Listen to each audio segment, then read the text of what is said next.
Hey guys, my name's Sam and welcome to Paramedic. In this week's video, I'm going to give you some tips and tricks to becoming a flight paramedic.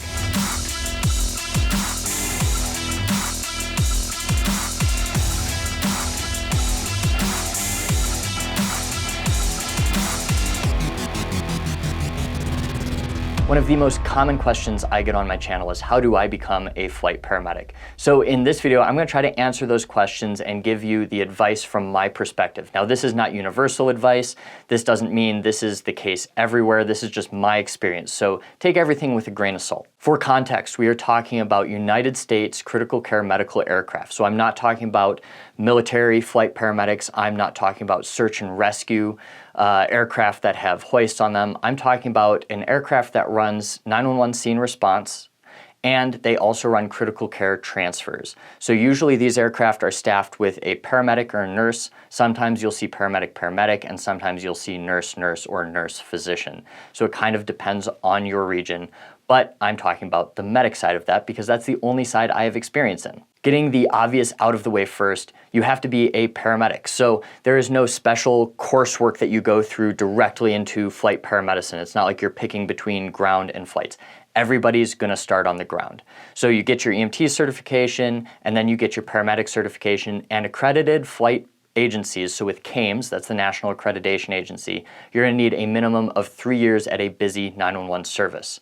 Now, your experience as an ER tech, that's valuable, but the expertise you bring onto a helicopter are going to be pre-hospital. So most of these agencies want to see that you were operating as a solo provider or a dual medic in austere conditions with minimal resources, because most of these aircraft have nurses on them that are well-versed in the critical care realm, and they really want you to come in as the pre-hospital expert. Even though at my agency, the paramedic is still expected to attend on your critical care calls, the nurse is still expected to attend on your pre-hospital calls, you still have that expertise. While 3 years is usually the minimum requirement for paramedics, most services won't start looking at you until you hit that 5 to 10 year range as a provider. For example, I had been a paramedic for around 8 years before I got on an aircraft. When you're trying to build this experience, try not to jump around too much. We see a lot of resumes that come through the door that have 7 years of paramedic experience at 7 different agencies. So we like to see consistency. Find a good agency that treats you well, allows you to feed your family, that also has progressive protocols. It's really great to come in the door with some ventilator experience and some experience with rapid sequence intubation. While you're getting your street experience, one of the first steps I would take is to get a critical care course under your belt. Now, critical care courses are different from your flight paramedic test preps, and we'll talk about that in a second. So I went through the Creighton critical care course. Every state has a little bit of a different curriculum. There are different things you can do, and I'm not an expert in all of them because I've only really taken one. So pick something that you think is going to prepare you in your region. And this is going to do two things. One, it's going to dip your feet into the world of critical care medicine. So your vent management, your balloon pumps, impellas, drips, all of that good stuff, your in-hospital things that the nurses know so well. And then it's also going to tell you if you actually like critical care or if you just want to be on a helicopter. So helicopters are super cool. I agree. I still think it's cool. But that luster is going to wear off over time, and that cool factor is going to wear off. And really what's going to keep you in this job and give you some longevity as a flight paramedic is the love of the medicine. If you don't love the medicine, you're going to go back to ground pretty quickly. Let that critical care course marinate in the back of your head. Make sure you're committing it to long-term memory if at all possible. And hopefully you're with a progressive system that allows you to apply some of those concepts into your patient care on an everyday basis. After that's done, you can start looking at your Fpc Test Prep. So your Fpc exam is your flight paramedic certification. It's through IBSC, and it's the board cert for paramedics. So nurses have their CFRN exam, we have Fpc. Now, this is not usually required right out of the gate for a lot of flight services. CAIMS says you have 2 years to get it while you're on the bird. However, if you can gain that certification, get that shoulder patch before you even walk into your interview, it's going to distinguish you from some of the other applicants. Unfortunately, the Fpc is just testing a very small facet of critical care, and it's really the baseline level of knowledge for this realm. So don't think that that is a replacement for a critical care course. While we're talking about certifications, most services will require at a minimum your ACLS, your Advanced Cardiac Life Support, your PALS, Pediatric Advanced Life Support, BLS, of course, and then some kind of advanced trauma course, whether that's an audit of ATLS or PHTLS.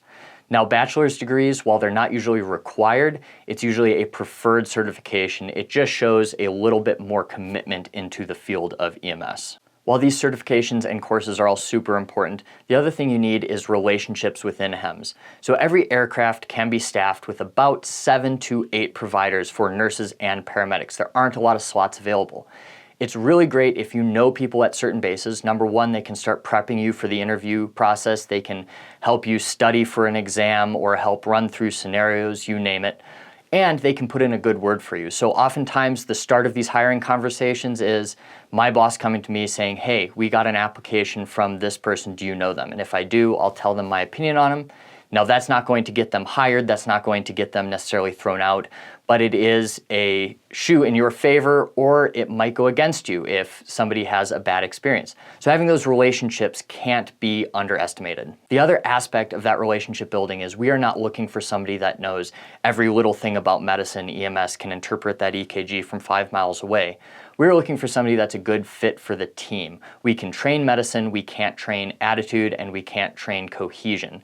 So we want somebody that's going to work really well with us when we're 2,000 feet up in the air in a tin can, sweating in flight suits with a really, really sick patient in front of us. My last piece of advice is be patient and set your eyes on the goal. So similar to SWAT medics, no 2 regions are the same, no 2 flight bases are the same. Requirements will change, who they're looking for will change, and what the job is going to change. So make sure you're doing your research and tailoring your resume for what they want. If you do not succeed right away in getting into flights, that's okay. You can try again, but don't do the same thing over and over again thinking that this time it's going to work out. Make sure every time you interview, even if it's for the same place, that you're improving yourself in some way, shape, or form. Whether that's a certification, whether that's a new relationship you formed with somebody on the inside. If you fail an interview, it's really great to reach out to those people and say, hey, why did I fail? How could I be better? And hopefully they'll give you some honest feedback so you can go improve yourself, come back next time, and nail the interview process, landing that job. In summary, you have to be a paramedic. You need at a minimum 3 years of experience, but 5 to 10 is preferred. You need to have a critical care course, and your FPC certification will help you out. You're going to need your ACLS, your PALS, your BLS, and an advanced trauma course. And then you're going to need relationships within the HEMS industry. Guys, that's all I have for this video. If you have any questions, leave them in the comments down below, and I will see you next week.